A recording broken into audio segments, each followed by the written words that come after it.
may nahagip na naman po ng tren.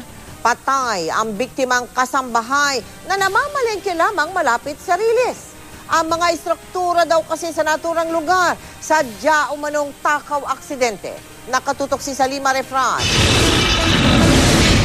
Tinakpan muna ng dyaryo ang bangkay ng babaeng ito matapos mahagip ng tren ng Philippine National Railway sa may Santa Mesa, Maynila kaninang umaga.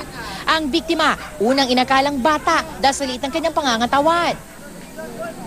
Maya-maya pa, nakilala na ang biktima. Siya pala si Jonesa de Guzman, 37 taong gulang. Ang kanyang among si Elvira de Masaca halos himatayin na makita ang kanyang sinapit.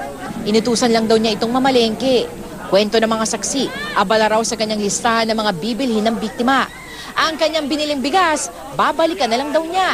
Narinig na lang daw nila ang dumarating na tren. Sinabihan na nga po siya, sabi niya, may tren, pero dire-diretso pa rin po siya. Ayon sa PNR, dapat nasa 15 metro ang layo ng mga struktura mula sa mismong Riles. Pero dito sa Santa Mesa, halos kadikit na nga ng Riles yung mga struktura. Kaya naman, kung di ka nag-iingat, maaari kang mahagip ng mga rumaragasang tren.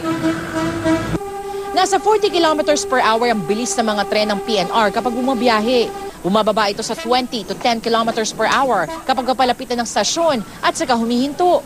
Pero paalala ng PNR, right of way ng mga tren ng Riles. Kaya naman dapat raw ay mag-ingat ang mga taong nakikiraan lamang dito. Hindi raw parang kotse ang mga ito na pupwedeng magpreno ng ora-orada.